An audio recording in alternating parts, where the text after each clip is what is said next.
Sayo Says. Oh my God. Have you heard what Sayo says? Whether she's sitting down by herself or with her friends, that's what Sayo says. Let's give me the up. Yeah. Just hands. Sayo Says. Yeah. Hello. Hi. Presenting No, is for because you. honestly, it's It's for you. I actually love it. It's so fun. But welcome back to another episode of Sayo Says. I am your host, Adesayo, Rihanna Talabi, succulent baby, sweet pie, honey potato, cutie pie. Yeah, that's me. Oh yeah, honey pie, cutie pie, honey pie, cutie pie. And today we are joined by a very, very special guest. Now, it is very rare that I fawn over somebody. It is very rare that I am so enamored by someone's intelligence and someone's articulation that I quite literally get like butterflies. No, literally, Tianna. I'm being so serious. Like, I'm such a fan. Easily. No, I'm such a fan. Not her going light brown.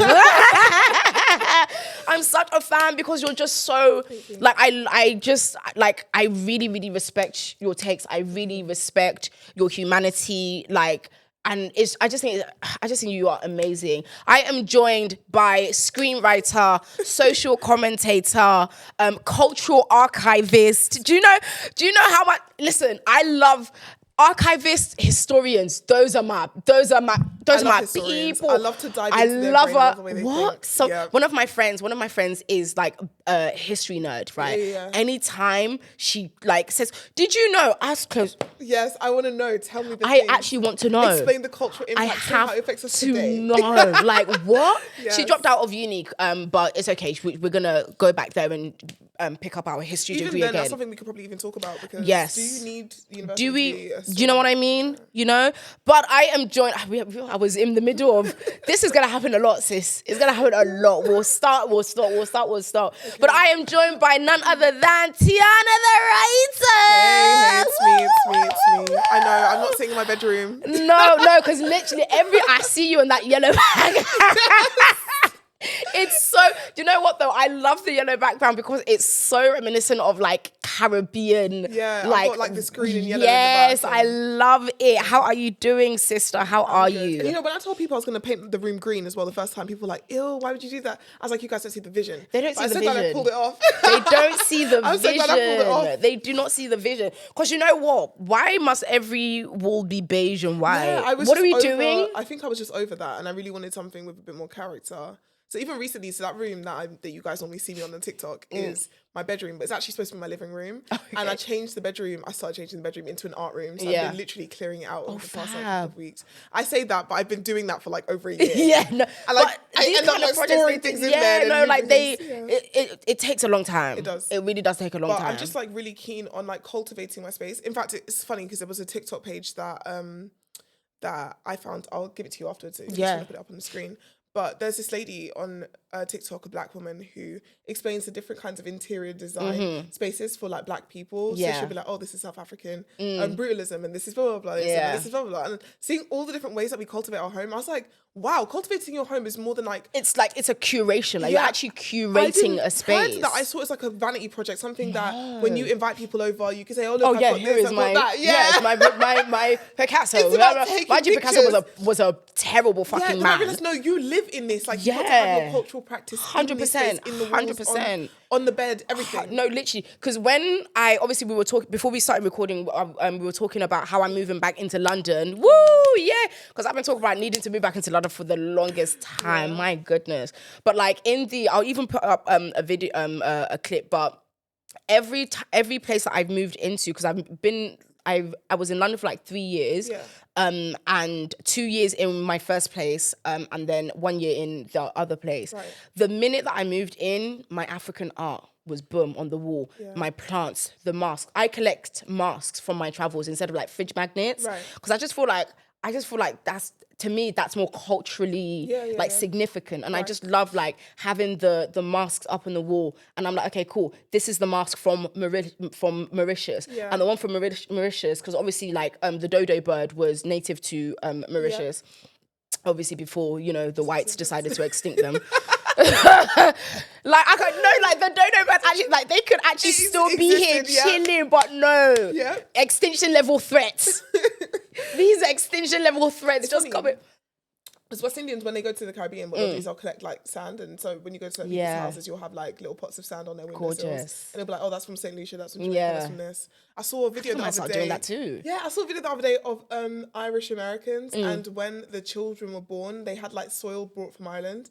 And they rubbed it on the children's feet when they came out of the womb, literally. So the first soil that they step on is Irish soil. Oh, I love that. That is so beautiful. No, that's so gorgeous. And I was like, we need that. No, literally, like these practices that actually like connect us to like where it is we're from. There is this woman that I follow on TikTok. She's a historian and archivist as well, our favorite kind of people.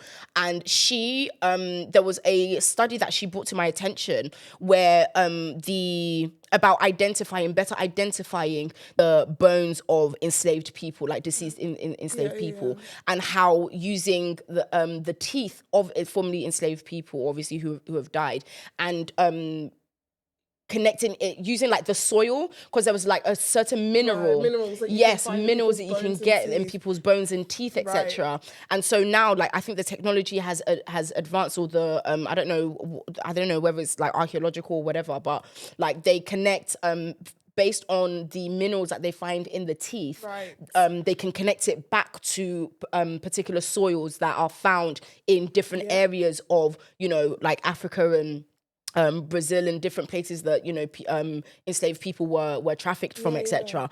And I just think things like that are so important. Like that's why cultural practice and rituals, etc., are so important. Even when you strip away any kind of, like spiritualization of things, and you strip away the what's that other word?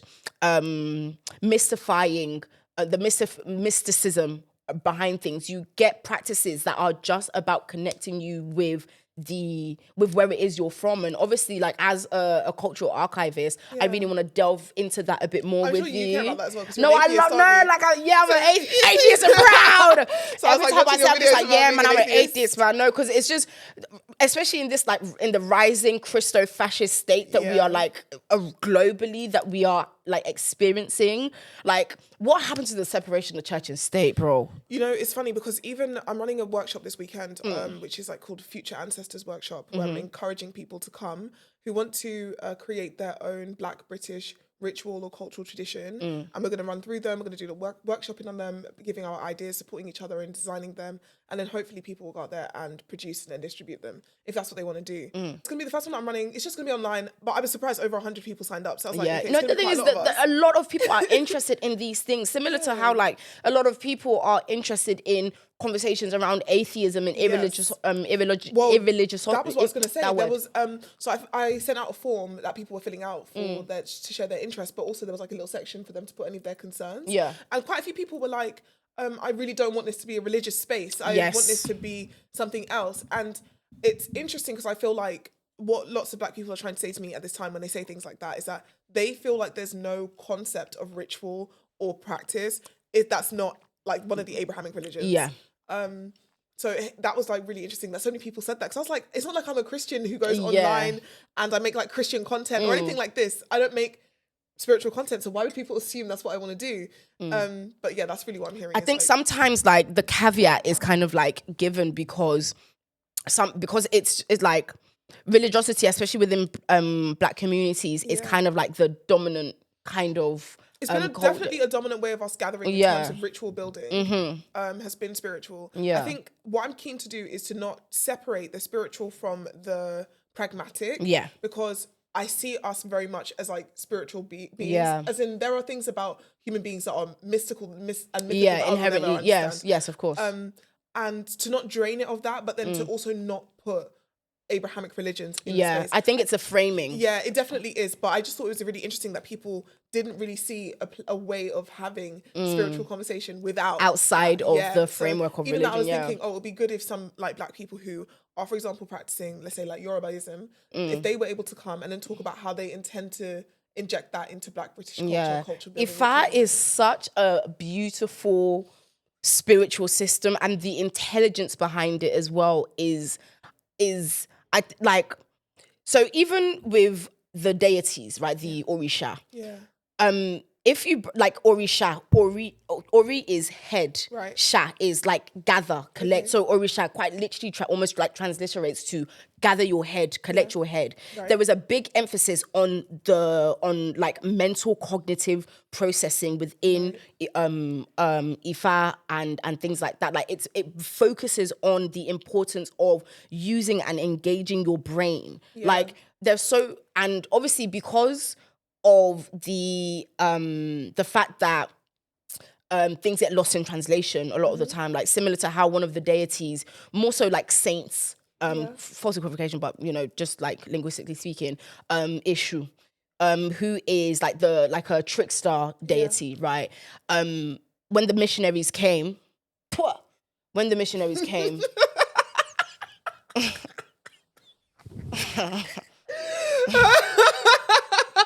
Oh my God, yeah. When the missionaries came, they tried to transliterate. They tried to find equivalents, within obviously their Abrahamic system belief, to kind of like translate. Oh, who would Ishu be within the Christo, within the Abrahamic pantheon or whatever. Sorry, that's me. And they saw that it's a issue is is about like trials and different paths and this and that and tricks and blah blah blah, and they just said devil. Okay. And it's like no, and there's a big movement within Ifa, and like Ifa priests and priestesses etc. whose Orisha is Ishu. My family Orisha is Obatala. Who are saying like, look, who are like, Ishu is not Satan, Ishu is Ishu. And I think it's like, even me growing up, because of how my Christian parents kind of like relayed it to me before I obviously sought out better information outside of them, I always thought Orisha meant idols. Okay. I literally thought Orisha literally was the word for idol, was like the Yoruba word for idol. I can see how that. Do you know what I mean? Yes. Because of the way that they were spoken about, because of the way for the way that idols are presented as well. Like anything that's not this one singular God. false idols. Yeah, anything that is depicted in this way. Even what you're describing, it sounds to me like Europeans make a lot of space for the complexity of say ancient Greek or ancient Roman gods. Yes. And they have tricks of gods. There's hella nuances. hella nuance, hella attention to detail. Yeah, there's that allowance of this is a god, but this is a trickster, and there's something that we also see ourselves in terms of its image. Because I feel like when it comes to Abrahamic religions, one of the things that does blow my mind is like the perfectness of God and needing to see oneself through perfectness. But I mean, we were just talking about it before we started recording about this idea, this concept of like Black humanism, and that I'm actually really focused right now on what does our humanity look like? Yeah. Are we allowing space for complexity? Do I actually allow that from the people around me? I've been reflecting on like my past like 10 years of how critical I've been of certain people, certain ideas, certain ideals, and did I allow the humanity of those people, of those individuals to shine through in that moment? I know what it's like to be a Black individual who is honestly criticized all the time. It's probably dragging me in my comments as we speak. And I'm like, wow, I'm really like focused on like my humanity and the things that like waters this concept of my humanity, this idea of my humanity, and allows it to grow. And I also just think as well, like, so much of the Black experience is to be denied your humanity, to be denied your dignity. And I see a lot of Black healing for now and the future as looking like, how can I offer you a little bit more dignity? How do I get to offer you a little bit more of your humanity?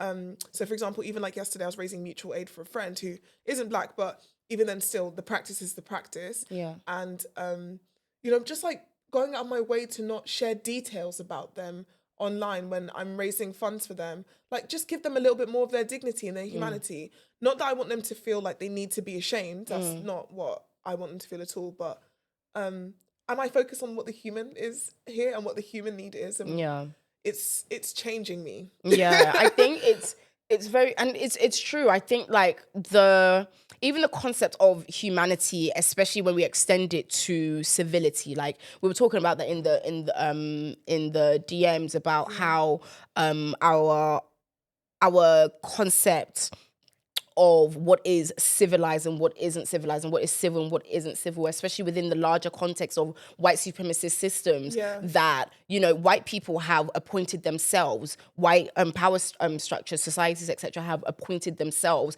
as the deciders and the describers of what, and the determiners of what is and isn't progressive, what is and isn't civil, what is and isn't civilized, etc. Yeah, or humane. And humane, yes, of course. The way I see it is like that there's a resource of this thing that they kind of have like an endless resource that they're able to tap into. Yeah. They're allowed to go off and do inhumane things. Like I would like draw your attention, for example, to the US military going to the Middle East and killing people, then coming home and making films and crying about it, right? The military-industrial complex. Yes. You're allowed to sever yourself from that humanity if you want to and go and commit atrocities, but you also always have a place to return to. There's this resource you always get to water yourself at, this well of humanity that I just want us to be repaired and to be well too, so that we also have the ability to atone, to re-exist, to realign ourselves with the people around us, etc.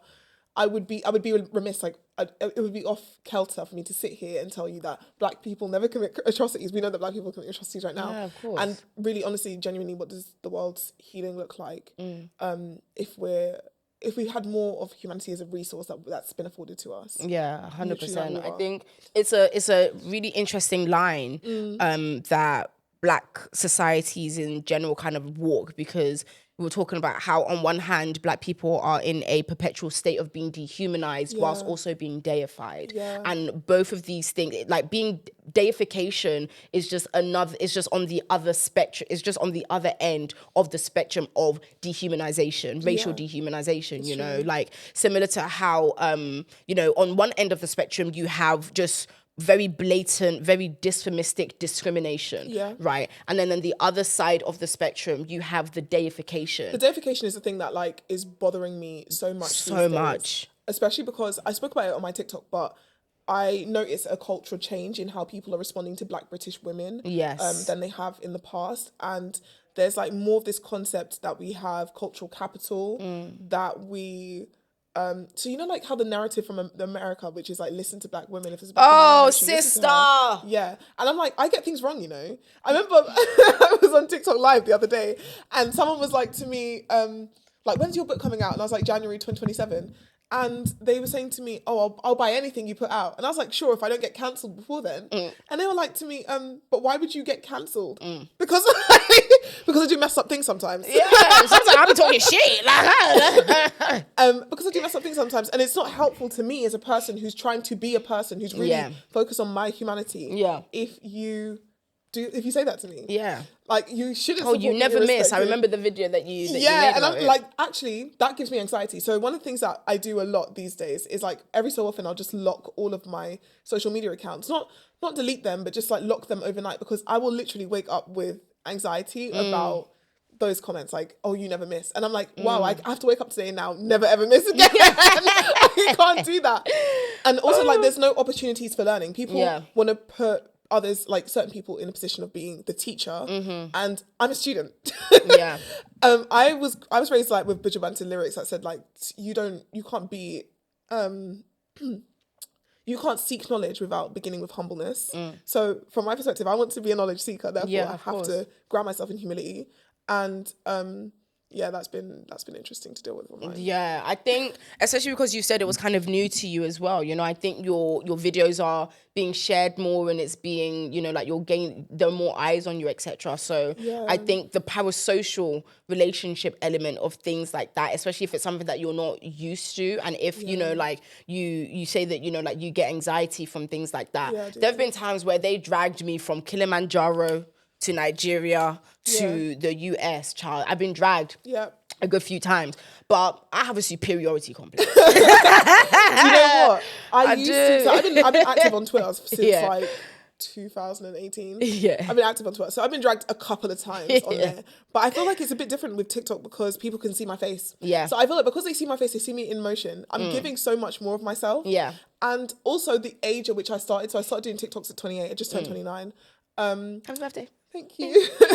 And when I started posting on Twitter, I was a young tweeter. I was a 19, 20-year-old. Yeah. And now I'm an auntie. So now that I'm in this position, the dragging feels so different. The dragging is so much different because, like, we spoke about it a little bit, but where people say to you things like, oh, I didn't expect that from you. And I'm like, why did you expect it? You actually don't know me. What did you expect from me?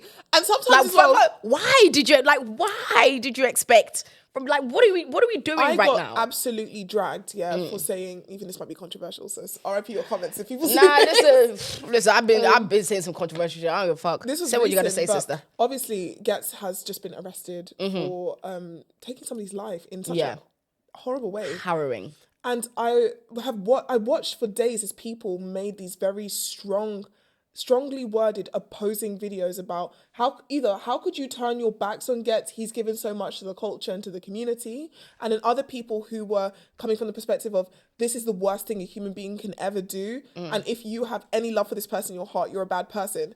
And I was like, you guys know that human beings are more complex than that, right? So they're allowed to be disappointed in him, and they're also allowed to think what he did was a really messed up thing and want him to be held accountable. People like to me, I didn't expect this from you. And I was like, didn't expect what from me? And they were like, I expected you to basically come from a more hard position than that. Yeah. And I was like, but why would I do that? You guys have liked artists who have done messed up things. You yourself have done a messed up thing. Now, don't get me wrong. I'm not taking anybody's life. Nobody's dead because of me. Yeah. I was going to say yet. Like, yeah, but I know that I'm a human being. I know that I'm vulnerable both as a person who walks down the street and as a person who gets in the car. Now, do I get in the car drinking and driving at 40 miles per hour on a pedestrian road? No, I don't. But yeah, I was like, but why would you expect that from me? Why would you expect me to come from any position other than we're black people, but we're also human beings? Like, if you have an attachment to somebody through their music and you have cultivated that for the past 15 years, and then you hear something about them today, why would you expect a human being to be able to just push that emotion away? Yeah. That's very dehumanizing as well. And just deep in that, we're all dealing with each other on a really dehumanizing level. There's like, I don't know, when it comes to organizing that, I want to be able to feel you. Yeah. And I feel like we're cultivating maybe the language and practices that prevent us from being able to do that. Yeah. And it's so much has changed for me in the past, I'd say like 2-3 years, because I used to run an organization called Black Girls Camping Trip, which is what most people know me for. Yeah. So we used to do outdoor retreats for black women, non-binary people in the UK. I think that we had over like 4,000 stakeholders at the point where we dissolved. And there were hundreds of people who came on those trips with us over the years. I learned so much about well-being, wellness, togetherness. Yeah. And also what matters as well when I'm in these spaces with these people. But there was something so human about it. And in fact, I really hated the inhuman elements to it. So like, for example, people book their tickets online. I hated that. I wish there was a way that people could have done it in person. I wish we could have gone around and knocked on black people's doors and said, hey, we're running this thing. It would sound so really fun. weird. But that actually would have been so cool. But like I'm trying to inject more of that. That contact. I know that face to face. This emotional, connection. this spiritual, this intimacy that I want us to be able to develop. And I just feel like sometimes I listen to my community talk and I listen, like when you guys are dragging me in the comments, I am listening, I am reading them. And I am reflecting as well, like, am I wrong? Because sometimes, obviously, I can be wrong. Yeah. But I'm reflecting and I just feel like we're really going down a very cold route. Yeah. I don't remember growing up as like, at least for a British Jamaican community in my area, nothing ever felt cold. Everything felt connected and human. And I knew people by their name and I knew people by their face. I knew people by their door number and that person's around the corner. That person cooks this thing really well. And there was something about the person that I really cared about a lot. And to be fair, I do see it in other parts of Black Britain. So like when I'm in Birmingham in particular, when I'm with the Jamaicans in Birmingham, I'm always like, oh, this is what it felt like when I was a kid in London. And London's changed a lot in that time as well. Gentrifies. So I think so as well. I think gentrifying. And I think just the culture of like encroaching on shared communal spaces and putting in these colonialist like restrictions on it. Like, how are you moving into a communal space where it's predominantly Black people, or like it's just a communal like space, and you're writing to the council and saying, oh, it's too loud, it's too this, it's too that, and then the council, when there's enough older white people crying and complaining about these things, they now put it into legislation, they now put it into law, they're now enforcing and restricting people's freedom of movement and freedom to just like to commune with one another. Like, it's very, very British, I think, to reject alternative ways of life. So if I have my way of life, no, because if we say British, I don't want them to think that it's just you're not. It is. Let's even say that it's white European. European, yes. It's to restrict other people's way of life. How dare you be different? How dare you worship a different God in a different way? How dare you? I've watched where they treat Roma people, travelers, gypsy communities across this entire continent. And what it really boils down to is that they live a different way of life. They don't live in a single place. They're moving around. Crazy. Yeah. God forbid that people are nomads, but they don't want these alternative ways of being to coexist. Yeah. And from my perspective, like, definitely as a Black British person who's increasingly thinking about what does Black British ways of life look like? Because right now it looks very urbanized, it's very city-based, it's very working class and poor, and it's very limited, even in like what jobs we're allowed to do, etc. And that has a big psychological effect on you. And I see my people kind of absorb that idea too. So it's unfortunate because we understand when white gentrifiers from the shires come to our city, come to our neighborhoods, and they're calling the police because we're playing music past 10 p.m. Instead of just laying in your bed and listening to it and falling asleep like everybody else does. But then also I see in Black Britain, like the rejection of anything that's not urbanized, that's not in the city, that's not a metropolis too. And I'm like, oh, but that's another way of life. You don't understand that you're also cutting yourself out of being that. So I made this video that was my most controversial video to date, which was Black British towns. And I was speaking about the possibility of people developing Black British towns if they wanted to, and creating what Black British town life looks like. Because there's no concept of it. There is, which is a good, like, it's a cool thing. It's a blank slate. So it's ambiguous. It's open to interpretation. So when I think of a white British town, I think of like mining background, maybe a fishing background, that sort of thing. And what do you guys want a Black British town's background to look like? Okay, now go out there and do the thing, you know? And it was so controversial. I was so shocked by how much pushback I got from What were people saying? Was it the Canary Wolf Blacks? I actually feel like there was quite a diverse response to it negatively. And it broke down in different ways, from things like age to ethnicity. So what you'll find is that people whose families have been in the country for longer, they were more concerned about things like rural poverty, and the idea that I'm encouraging them to move to the country to live in rural poverty. For people who are first generation, they are more likely to reject the notion altogether because they don't even truly see themselves as British. So why would they design another way of British life? They don't see the island as worth investing in, and they're like, I'm going to go home anyways. Which, to be honest, guys, most of you probably won't. Like, statistically speaking, that's actually not as likely as people think. And that's what my concern is, that we're only capable of living in the present and not living, preparing for the future.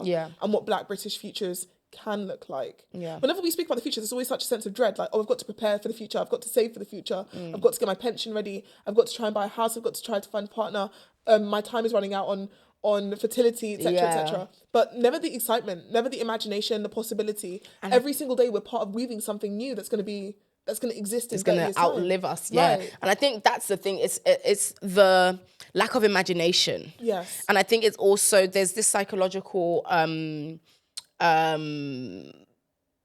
theory of learned helplessness. Maybe. And I feel like because of the increase in very overt racism and the rejection of other British identities that are not white, it creates that. I mean, a few months ago, there was that racist riot. Not too long ago, they were painting St. George's flags on roundabouts. They're setting fires in refugee hostels and hotels and asylum hotels. And it's like, there is that violence that is constantly at the forefront, not even at the back, at the forefront of of our minds. And so it's like, okay, I think it's more easier for people to think of an escape plan because we don't really have as much faith in things getting better, because like things have been progressively getting worse. And so I think it's that fear, it's that kind of like knee-jerk reaction to be like, okay, cool, I need to divest from this place because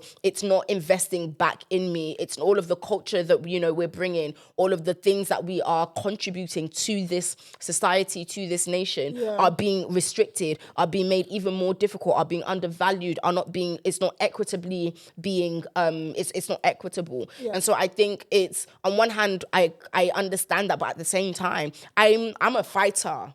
I'm very much who the fuck do you think you are to tell me where I do and do not belong? Yeah, I agree with you. And that brings us back to the humanity thing, right? Because migration is a part of human history. Of course. Human beings have moved. Of course. And I know that white British people as well love to peddle that idea when they speak about colonization, etc. People always move. They didn't always go and take over land and destroy it and extract resources for several hundred years. But people have always moved.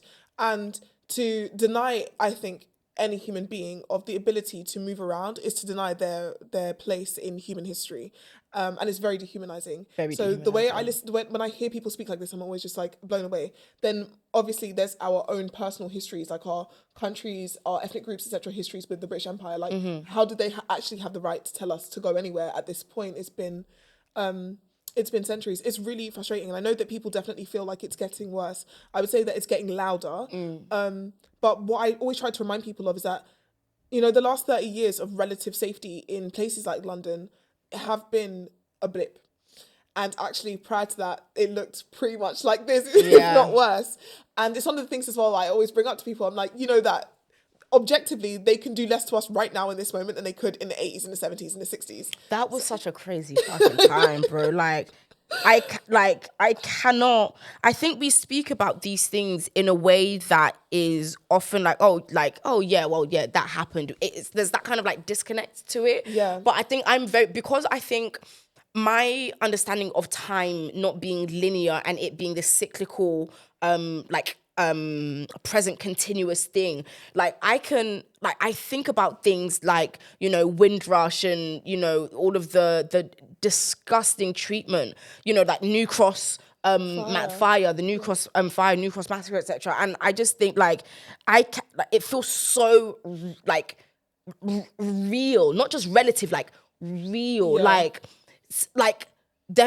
children were burned. Yeah, one of my friend's fathers is a survivor of the New Cross fire. Oh my goodness. And to be chilling with my brethren in a pub and her dad is just the survivor of this very horrific event. That very few people in Britain know about, by the way. Whenever because I have a book on the New Cross fire, the New Cross massacre, and whenever I speak about it to people, I had this one friend in uni, her name was Jamal. She's very big on Caribbean culture, archiving, and, you know, just being like a community worker. Yeah. And she's the one who introduced me to New Beacon's books. Right. And I remember at uni, I spent almost I spent like £300 or so just buying books from this Black owned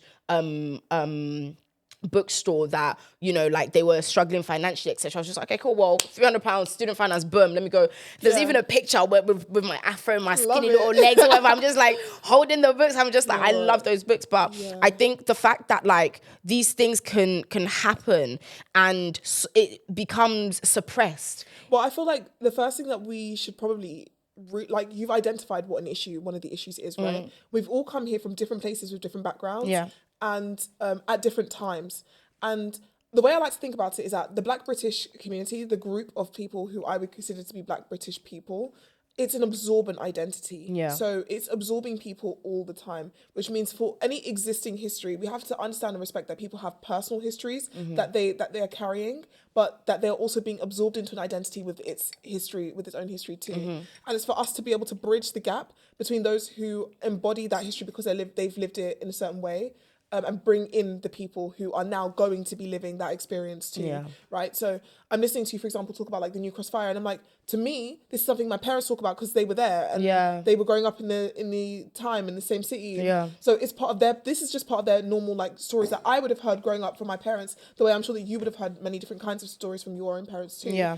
So for me, it was really about how do we create that process of having a healthy absorbency, because otherwise as well we risk having being pushed and pulled in different directions all the time. Let's say that a wave of people suddenly come over from Zimbabwe, and that's going to have a big effect on like how Black British people speak, on the food that we're eating, the music we're listening to, how we're things dressing. are going to be borrowed and exchanged. Right, exactly. And we are not, this is human beings across the board, Yeah. are not receptive to that. So how do I make sure that we don't fracture and break down every time a new group of people are absorbed into the group? Because that's how the Black British identity operates. That's how it works. Yeah. So how acculturation. Right, exactly. And we need to have much smoother processes for that absorbance, I think. Yeah, 100%. I think just, speaking on the intimacy amongst ethnic groups, etc.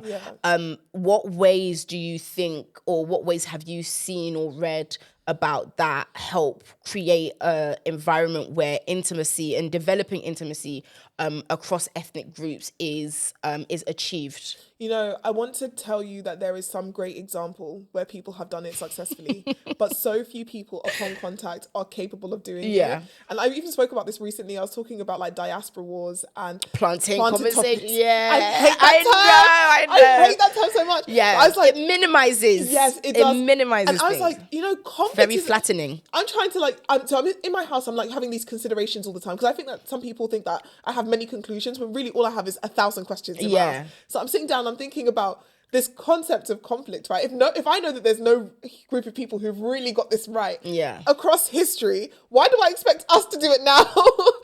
And I'm like, maybe we just need to develop something. We need to get the thinkers in the room, the people who are there, who, the sociologists, the psychologists who understand how things like migration work psychologically, like beyond the legal aspect and, I had to adapt to my self-esteem. But psychologically, what happens to us when we become part of another group of people that we never saw ourselves as part of before? Yes, of course. For a lot of people as well, you'll find they started to identify as Black British at very different times. Even for me, I think that's only been in the past 3 or 4 years. Prior to that, I only wanted to exclusively be called a British Jamaican. And I was like, no, there's a lack of preparation for the future in that. I know that if I've been here as the 4th generation, my great grandma's here, my grandparents were here, my parents are here, and I'm here. By the time we get to the 7th, they're not going to have that connection to my grandparents. They're not, no. And so how do I prepare them for that? And I can't, other than making sure that we collectively have the things that we need, so that there is a resource as a community. Yeah, the preparedness for the future generations. And I feel like it's in those spaces, in those sites, that the intimacy will be developed.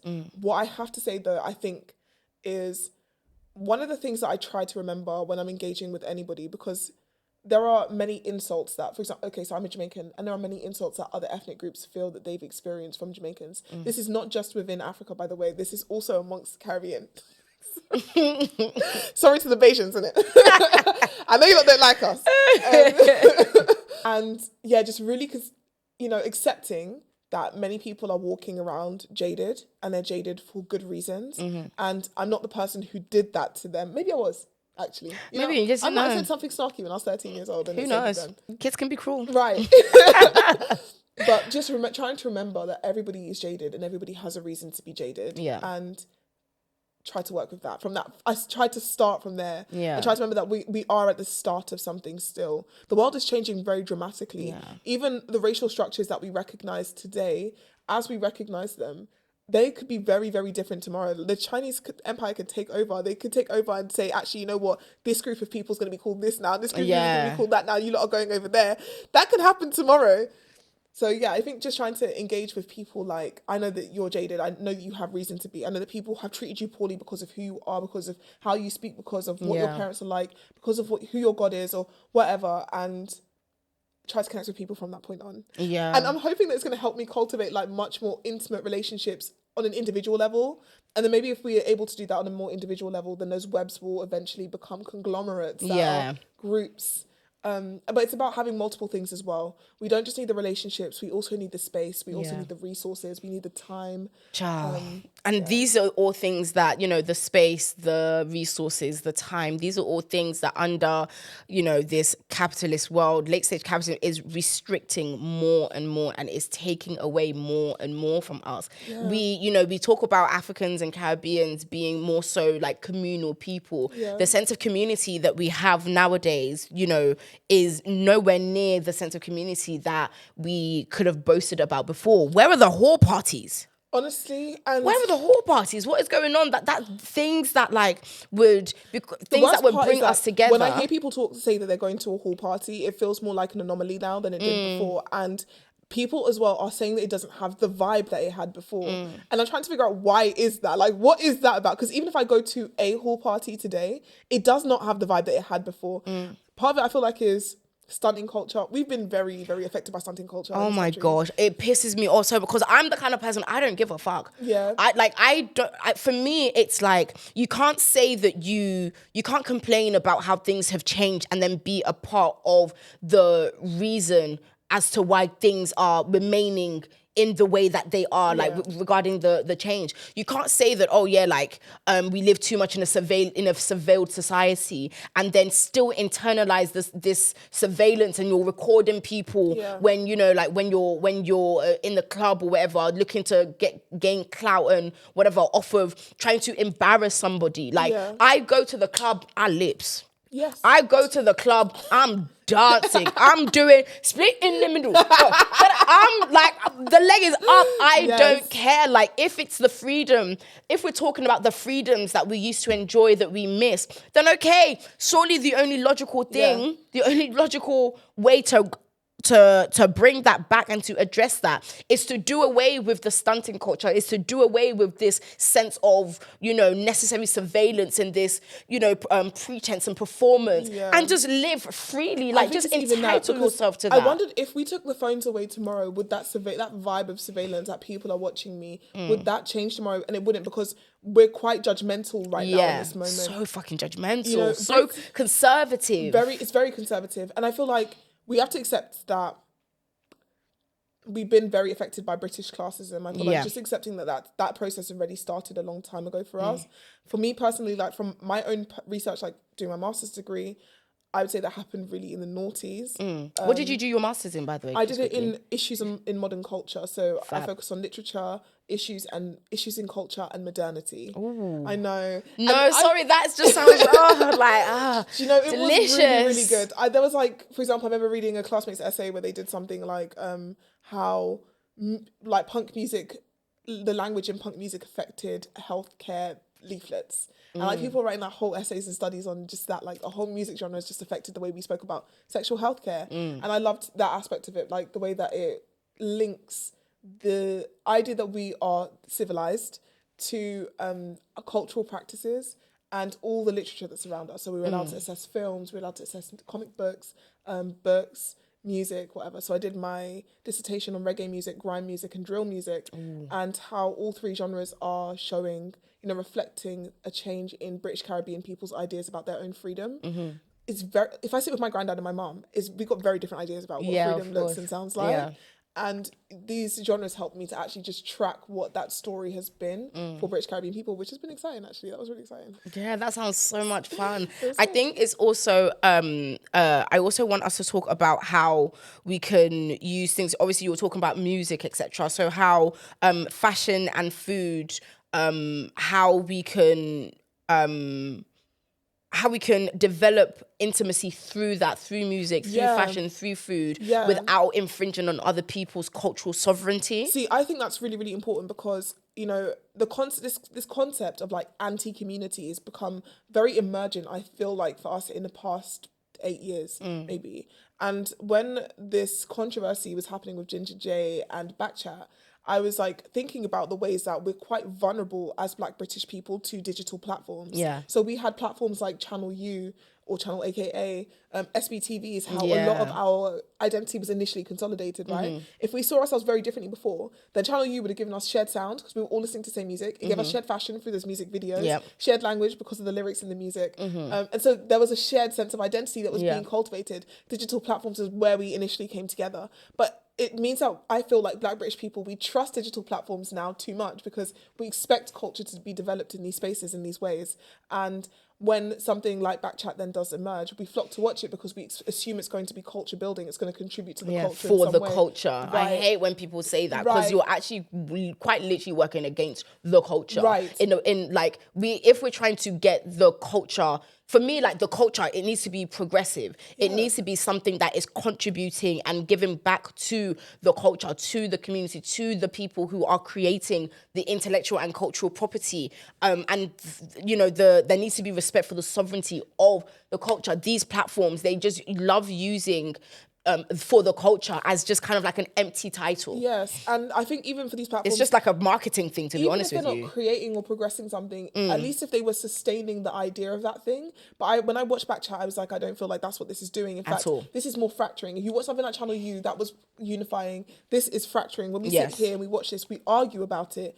And not in a debate kind of way, not like, oh, I like this lyric more than this lyric or whatever. In a dogmatic way. Yeah, exactly. And I was even thinking about like the setup, right? So we've got women on one side and men on the other. And they do that irrespective of what the people's political opinion or leaning is going to be. And so that it sets up this idea that we're like inherently fractured, inherently dysfunctional. And we're not. I would say if you guys want to have debates, then host a town hall. That is going to help you develop intimacy a lot 100%. More, a lot quicker than sitting down and watching something like Backchat, then going online and then debating with people about it online. It's a bit ridiculous. Yeah, I think the platforms through which everything, and I think it's the Jubileeification of things. I hate Jubilee, you raggedy bitch. Everything is entertainment. Everything is entertainment. Yeah. Sorry. You cannot create a platform based on trying to normalize debating Nazis. Someone's humanity. Yeah, what the fuck are we doing giving Nazis any kind of platform to talk about it, to debate? Yeah. What debate is there? You're like, do we know what a Nazi is? Like, what is going on? Where is that? It's the performance of civility again. It's just so performative. It's the performance of civility, and it's something very, very European, which is to be a contrarian, to remove yourself from the situation and remove the human element of the situation. Yes. And completely logicify something. Yes. It's only if it can be broken down through logic. If you bring your emotion, the fact that you're the way they want to like just stigmatize emotion as being illogical and and being irrational, when there's quite literally there's emotional intelligence, there is intelligence in emotion. Like you can't just separate it, and it is a very white European thing to do, to try to compartmentalize emotion from logic as if they're not symbiotic. And the way that you prove that is through the debate format. Yes. And so that's what we've clearly absorbed in Backchat, but not just in Backchat in the sense that like Backchat exists, but the fact that we even watch it. I watched Blues Therapy. I don't know if you watched that on YouTube. I watched like it's the controversy that I feel like we're attracted to. And the thing is, I'm trying to figure out what is the balance that we need, because we need to have fun. We need to be entertained. Entertainment is also part of the human history. One of the things I remember seeing this documentary where I saw this thing where people, when human beings were still in caves and were still drawing artwork on walls, they were using light to make the images move a certain way, which are like the first films. Yeah. And I was like, wow, we've been making films for thousands of years. Isn't that kind of incredible? And like, how do we keep that element of like entertainment in things without disrespecting ourselves and like robbing ourselves of dignity, especially for a group, for another thing. People can see us on YouTube. They see that dysfunction when we start arguing and fighting like that. Yeah. And they enjoy it themselves as well. I think is important to point out, because then the reaction also becomes entertainment for other people, and then the entire group truly does lose its dignity. 100%. Yeah, it's unfair, and then it seeps into how we engage with one another, like outside of these platforms. Like that's why you'll get people they'll start podcasts, and it's literally their podcast is literally just TL topics. Right. It's literally just conversations and things that are that are mainstream popular black British cultural talking points. Yeah. And it's like, this is like, you actually don't have to do this just for the sake of clicks and views, just because you think that that's what people want to see. Yeah. Because it's like I saw a joke online the other day where somebody's like laying in their bed and there's like this, they put like the sound of like gunshots over it, and they said something like, oh, when you date a girl who's from, and they listed a bunch of places, Camberwell, Brixton, Peckham, Clapham, Croydon, etc. And I was like, why do we keep making this joke? We've been making this joke for a really, really, really long time. People have been making that joke. What's the joke? What is the joke? That people who grow up in poorer, yes, girls who grow up in poorer areas, they might be more rough around the edges than other girls. Okay, so what now? Like, what is the actual joke? No, instead of you to actually make a comment on systemic fucking poverty. Right. But then even then, I'm like, okay, so if I can't allow them to make that joke like that, what kind of joke is appropriate for Black British people to then make? And that's not for me to decide, because first of all, I'm not a comedian. That's what I is. Well. I'm not a comedian. But I do want to see like the progress of the joke beyond that. Yeah. You know, I watch things like The Bear.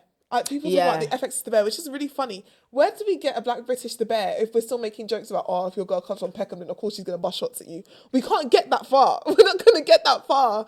And I want to see more of it. I want to be able to see that. I want us to be able to develop beyond that. It feels like we're like in secondary school still.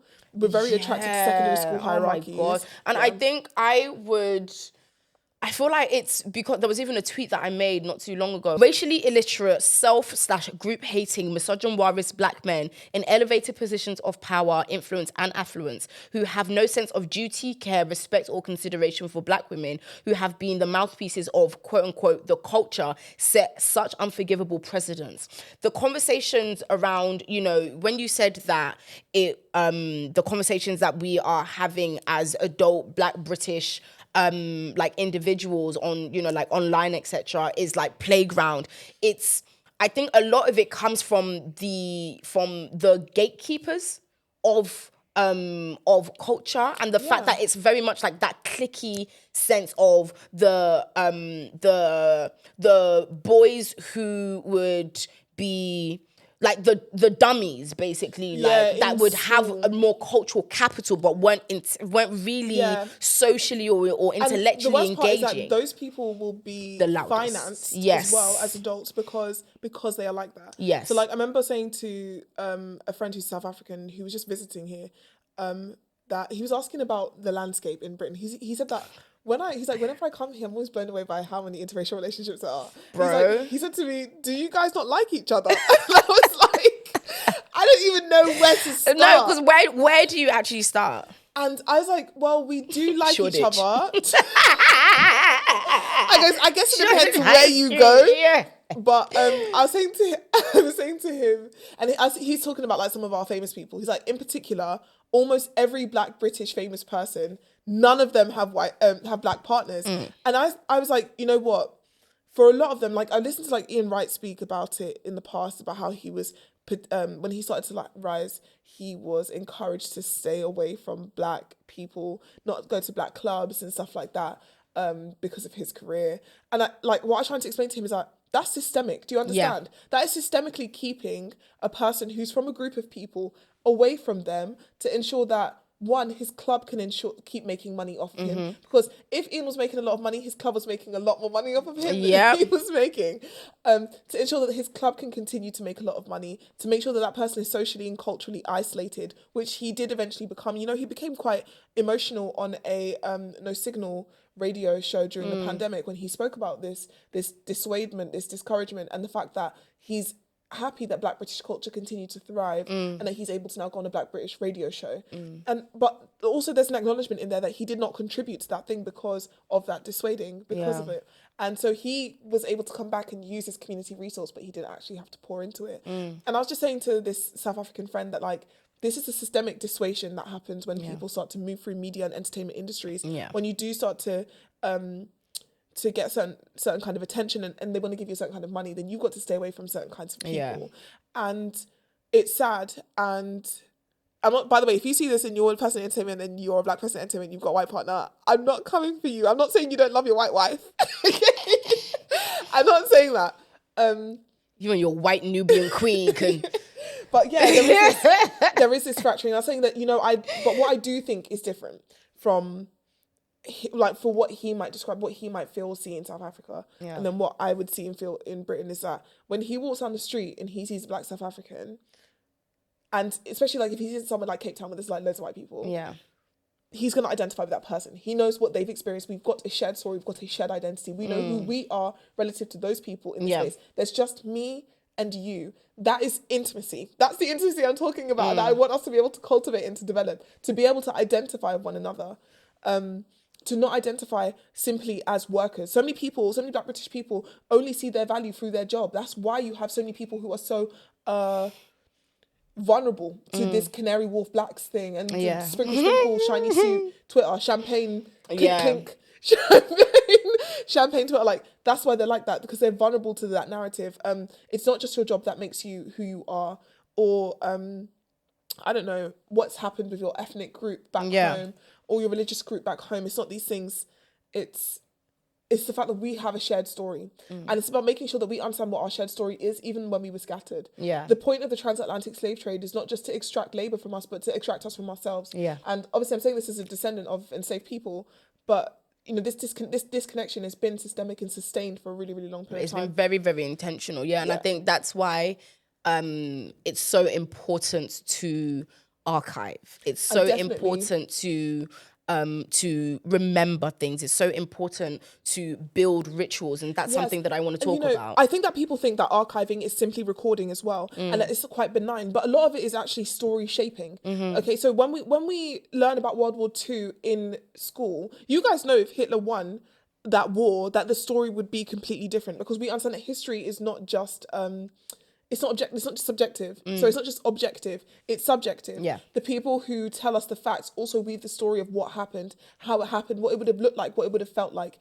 And it's imperative that people who are Black historians, especially if they're working like transnational, transatlantic, that they're able to weave together the stories of who we are. So that I know that when something was happening in apartheid South Africa, this was also having a big effect on what's happening in Kenya and in Uganda, what was happening in Ghana, what even was happening in Morocco, places where people don't see themselves like, that's not a Black country, but that is part of Africa, and that's part of the story of the colonization of Africa. Yeah, the Arab slave trade. Of the Arab slave trade, exactly. Of who we are. Rarely spoken about. We rarely speak about the fact that the Arab slave trade was taking place at the same time. It was 7th to 20th century, I think. It's taking place at the same time as the transatlantic slave trade. So there's people being bled out of Africa from the west and from the east in massive droves, and then we're also absorbing and north as well, right? And then we're absorbing this insane amount of trauma and violence at the same time. How well are we? How good are we at weaving that story between East Africa and West Africa together? We're not.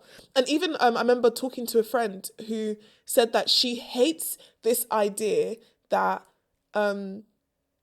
people who remained in West Africa and were not trafficked to the Americas, that they somehow gained something, or that they were protected from something, because she said it in the most beautiful way. I could never repeat it, but she said something like, the people who were being taken away and trafficked were their children. That was their husbands and their wives. That was their friends and their family members. That was their local doctor. That was the local lawyer or the local leader in whatever way. That's the farmer. Do you understand that when they took that person to the Americas, and then they went on to endure the story that is the transatlantic slave trade, slavery and plantations, that the people who were left behind back home were also part of that story. They were a forgotten mother. That was a mother who never knew what happened to her kid, or a kid who never knew what happened to their mom. And that trauma has also and it's epigenetic. Yes, it's quite epigenetic. It's epigenetic. You inherit that. So how do we improve what our inheritances are? And it's about being able to weave together our story. And when you are recording these stories, you don't just take them, you're part of the process of weaving together the story, of finding the links. And I encourage people to do that, not in a like conspiracy theory way, okay? I don't want to hear we was all kings. We was all kings. Okay, we used to be kings. Many of us were just...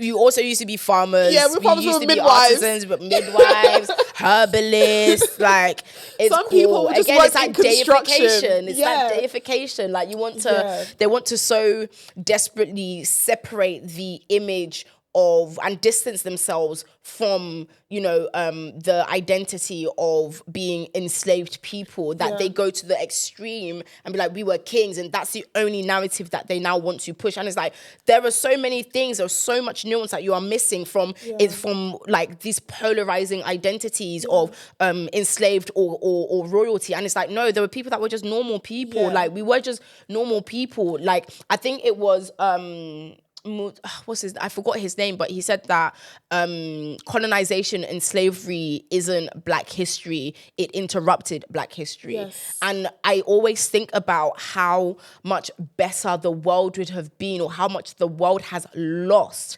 as a result of colonialism and enslavement, because the libraries were burnt, and then they pushed this idea that, oh yeah, like Africans didn't have written history. Bitch, you burnt it. Yeah. You actually burnt it. Yeah. Even like with with Asian history as well. So many things were burnt. There were things that happened in history in in people's respective histories, ethnic etc.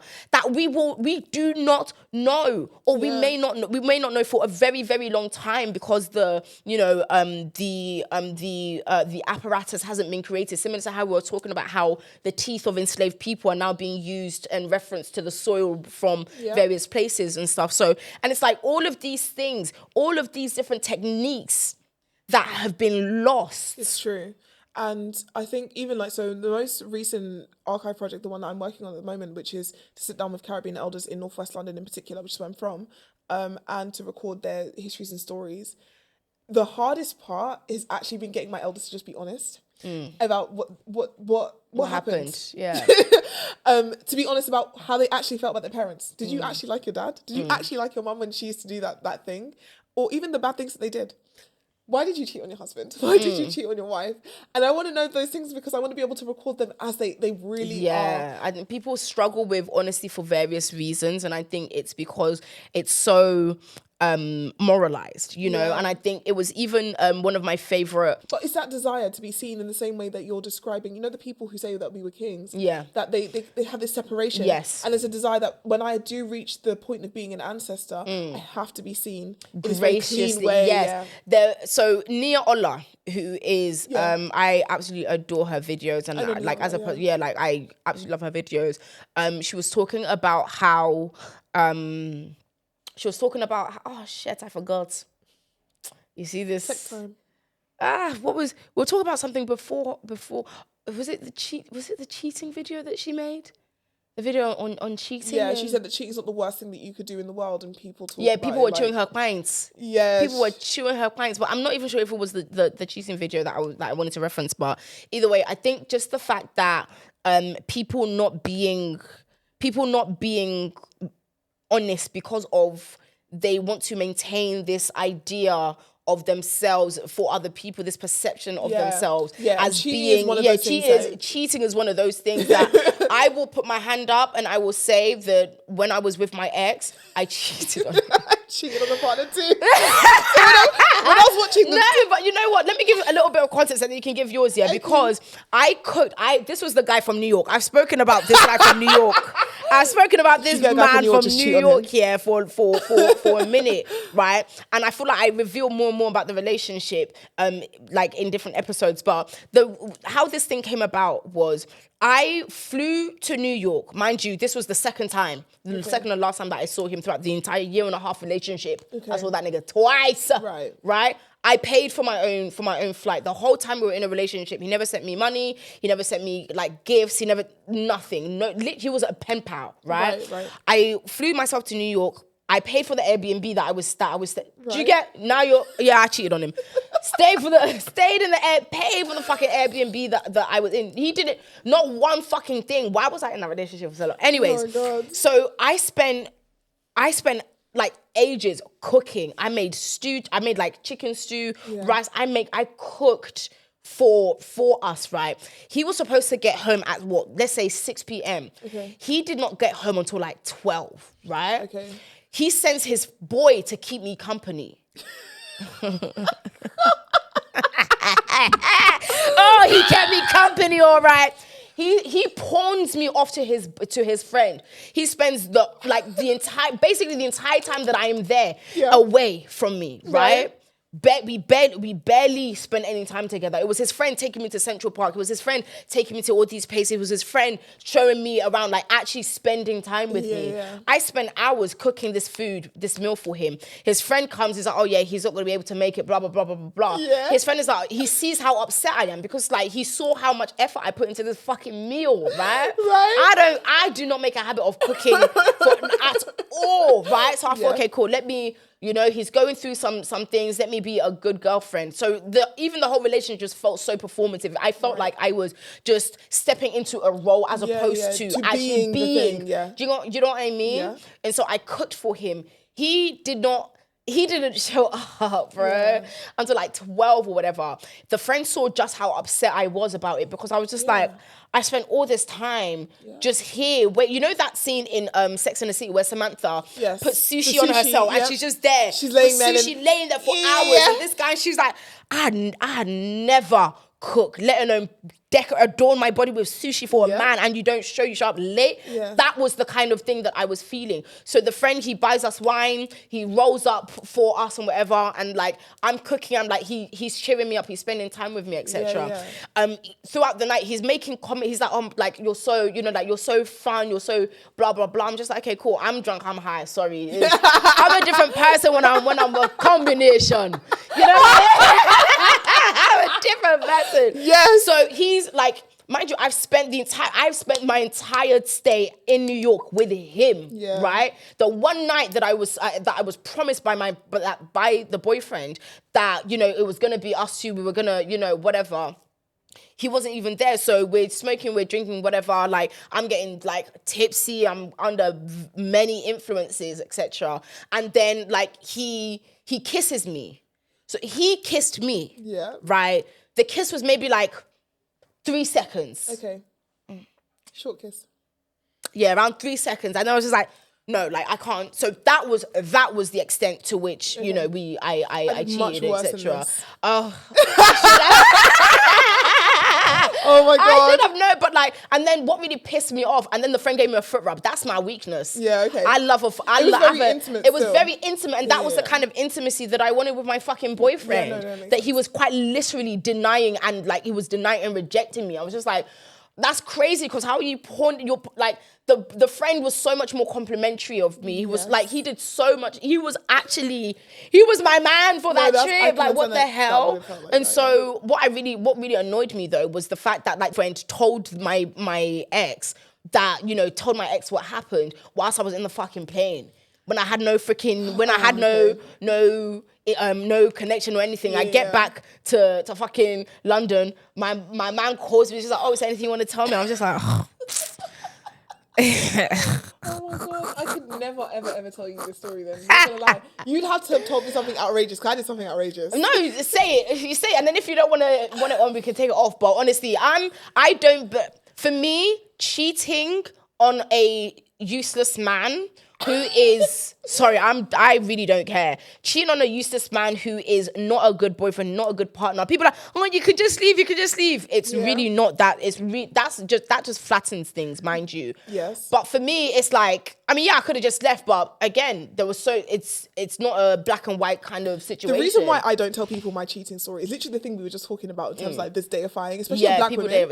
Oh my God. And oh my God, how cute. The thing is, what Nia Ola was saying was that like, when you do something like that and people know that you've cheated, especially the way that I did, I told a partner afterwards about what had happened. And I thought that it was actually going to help us develop more intimacy, because it's not my proudest moment. I'm not proud of what I did, obviously. And I thought it would help us to develop more intimacy, that he would see, well, I'm capable of being anybody, but I'm choosing to be this person today. Yeah. But he did not see it this way. Very, very insecure afterwards. He's like very nervous about me cheating all the time. Oh my gosh, and it's the thing that Nia Ola was talking about, that when you get when this name, this title, the label of cheater is attached to you, nobody believes you. I genuinely believe that boyfriend never trusted me from the day I told him that story, which is frustrating, because you're my boyfriend and I wanted him to be my husband, and I want to develop intimacy with you so you know me well. Yeah. And that means you have to know the parts of me that would... Yeah, the parts that are less... Yeah, there's things I did that were not good.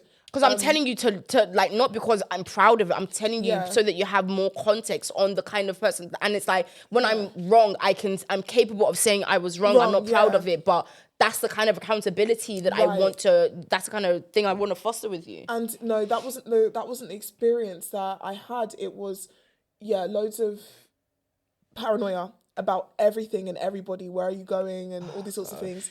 And what was really interesting, I think, about that is that people then don't think that you could have been that way before. What I'm saying is that when I started that relationship with this guy, this boyfriend who became insecure after hearing about the cheating story, he didn't believe I was capable of cheating prior to that. Weird. So it's once I told him the story, clearly now that's the thing that's made him believe that. Yeah. And I was always capable of it. I'm capable of it today. The point is I'm choosing not to do it.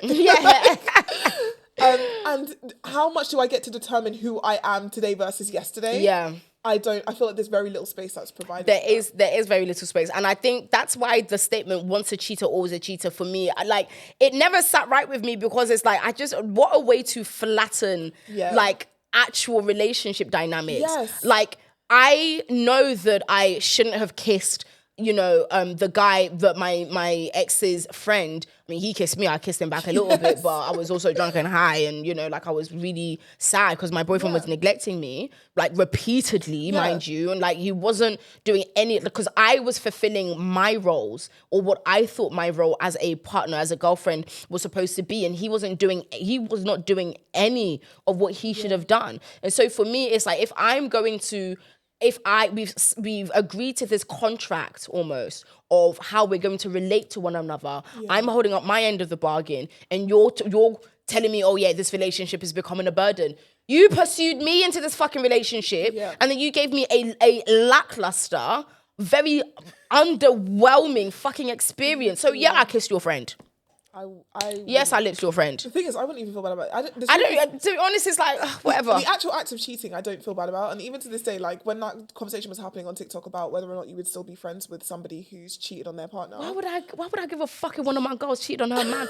That probably deserves. I guess it depends on what they're doing and why. Because if I had a friend, don't get me wrong, if I had a male friend who's like married, he's got kids, and he's a serial cheater, now me and you can't be brethren, because you can't. No, exactly. You've got an impulse issue. Especially if you have a habit of trying to cheat with your friends' partners. Like, that's crazy. But no, like, how conversations like that even emerge on the internet bother me, because that's such a blanket thing. I guess it doesn't depend on the person. Literally. It depend on what you know about the situation. The situation, how because I also made a tweet saying that, like, a woman in an abusive relationship with her partner cheating on the abusive partner, that ain't fucking cheating.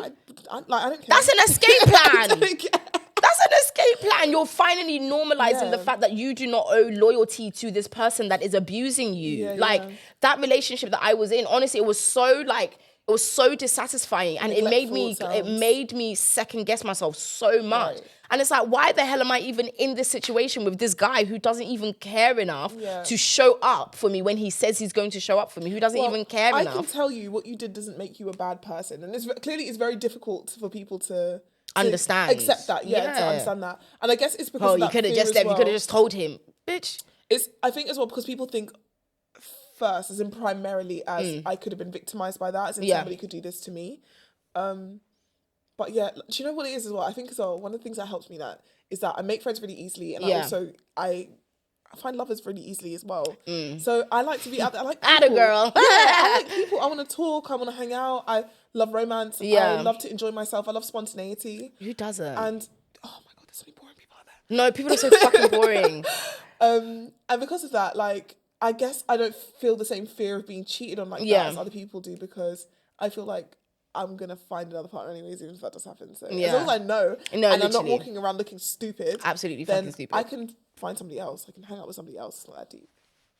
Like, please. No, I think that, like, the conversation that we've had today has been so, like, I've absolutely loved it, from the cultural, the importance of cultural archiving things culturally, the importance of trying to understand and unpack what it means to be a Black Brit, and our identity as people from the Commonwealth. Yeah. I fucking hate that term. Me too.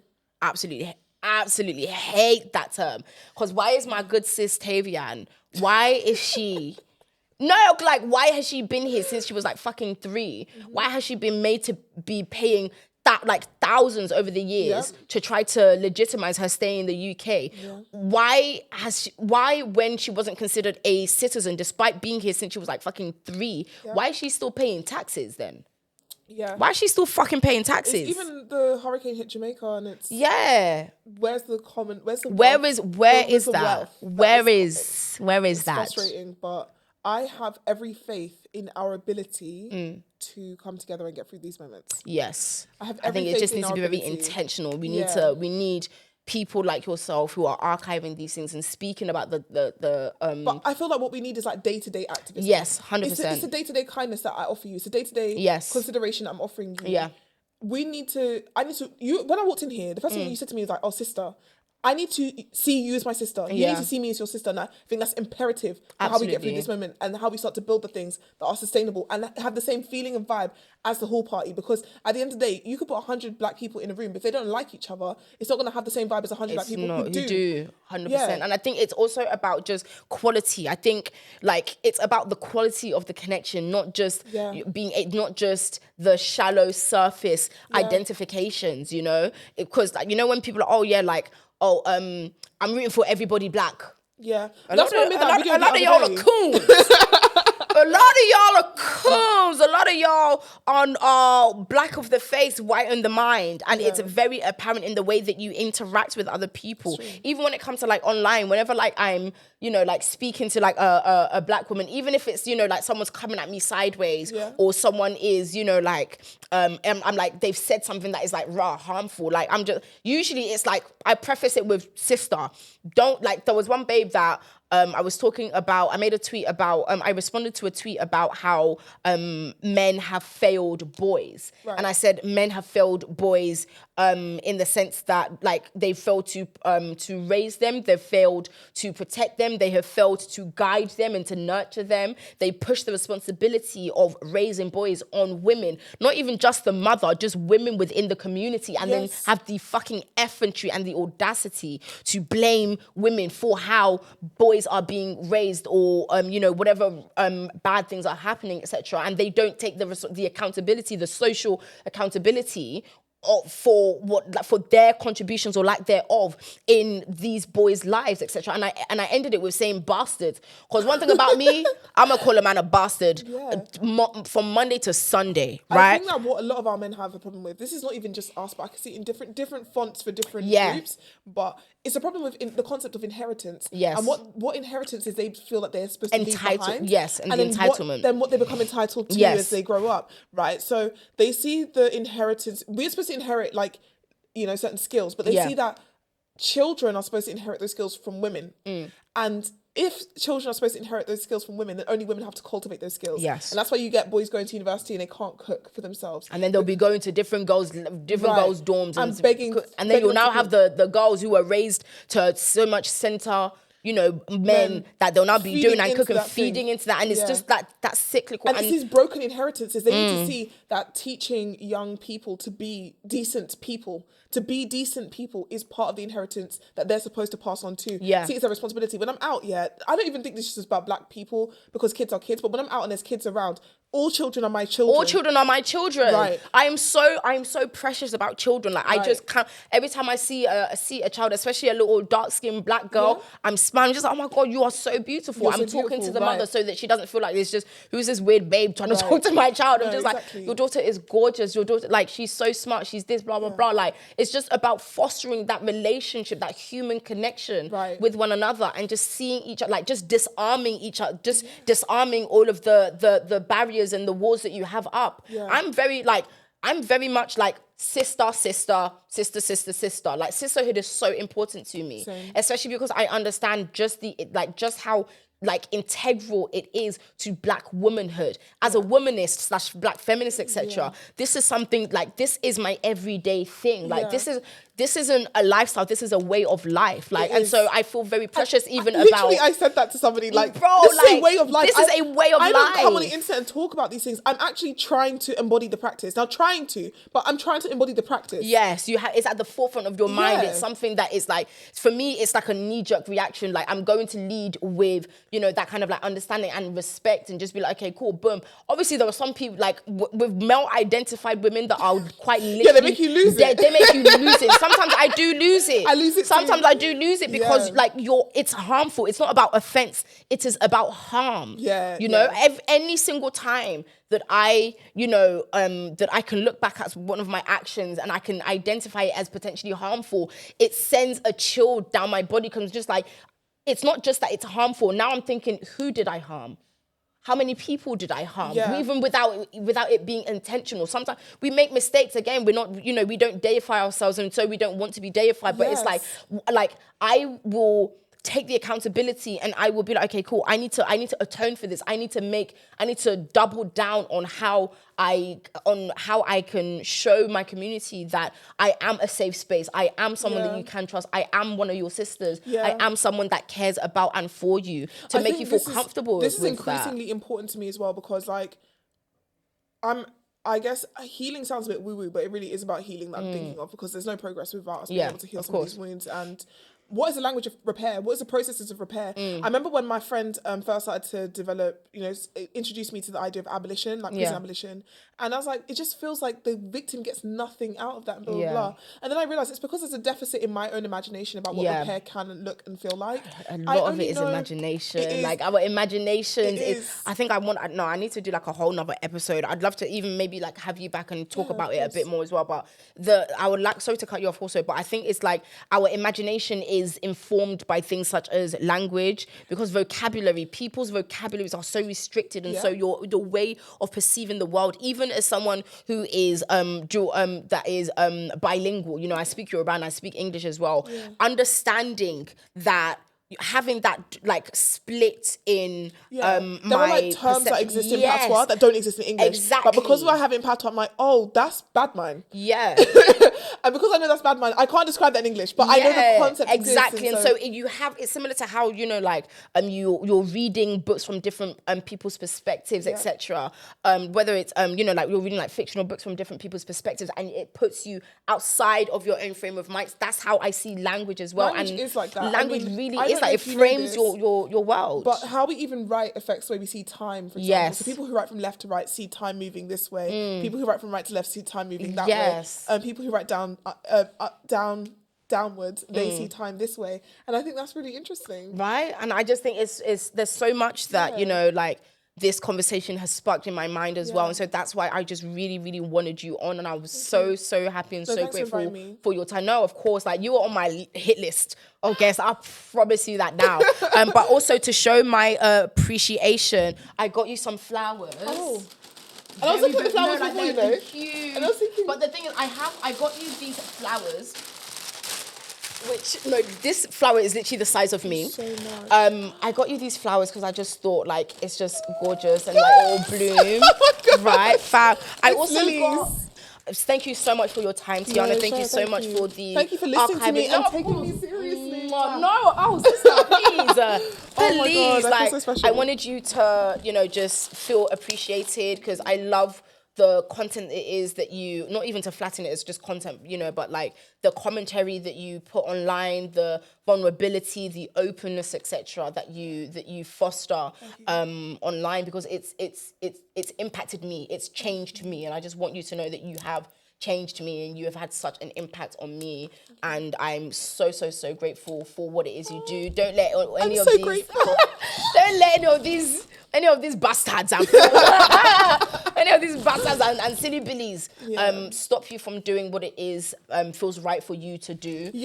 Because you're having an impact on people. Thank you. That's why I stay in your comments, I stay reposting your stuff, because it really does resonate, and it's the things that you are saying that I think we need to inundate, you know, like Black British pop culture and, you know, digital spaces with. Like, we need to be having the kind of conversations and the perspectives that you bring that you bring forward. And so thank you so much. You are absolutely a phenomenal sister. Thank you. I'm just so happy that we've got this time to sit down and to talk.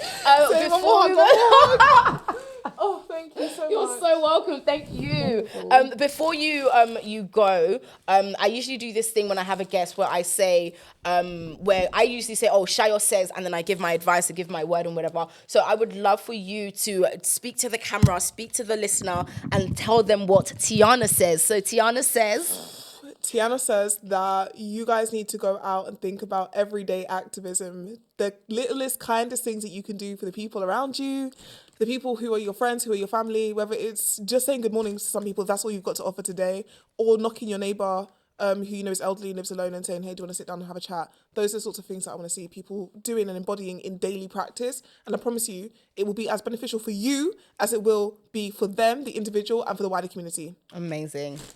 And it's true. It is absolutely true. Thank you so much, Tianna. I hope you get home safe. Thank you so much for your time and your conversation. It's been enthralling. Mwah! Oh, Sayo says, have you heard what Sayo says? Well, you see now by herself with her friends. That's what Sayo says. Skip it up.